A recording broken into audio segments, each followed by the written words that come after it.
wings. Doon sa dulo. Ano, pero may ano ka na? Mayroon ka ng anong order yan? Wala pa nga po. Overload ito. Tatlo ba yan? Tatlo po. Tatlo, overload. Hello guys. Talaga nga namang napakasikat na ni Diwata ngayon.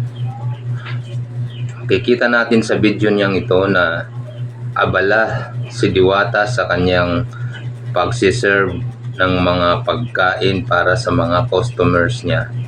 Talagang makikita mo na napakasipag niyang magtrabaho. Abalang-abala siya, hands-on talaga siya sa kanyang ginagawa, sa kanyang negosyo. Talagang nandun siya palagi.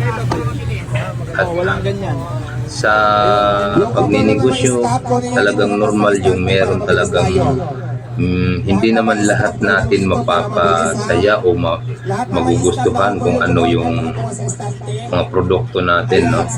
At yun nga ang isa sa binabanggit ni Diwata dito, yung isang customer niya na hindi raw nasarapan sa niluluto niya. Ayun, kaya parang nagagalit siya rito sa babaeng ito na customer niya dahil nga sa social media siya nagkalat ng parang paninira sa kanya. Kaya lang sabi nga niya, buti hindi niya naabutan yung customer kasi nga ganun daw, hindi raw nasarapan sa kanyang pagkain. Talaga, para satisfied kayo. Alam mo, may napanood ako ditong babae, papampam, sumigaw, hinahanap pa ako kasi sa Sauli daw yata. Diyos ko, nandito ako, baka nasampal ko pa siya. So ayun nga guys, ayan, binanggit na nga niya yung babae na customer niya. Panoorin natin at pakinggan natin ang sasabihin niya. Bakit isa sa uli daw? Oo, nagsauli siya ng hindi daw siya nasarapan. Para napanood ko yun sa video sa vlog din. Oo.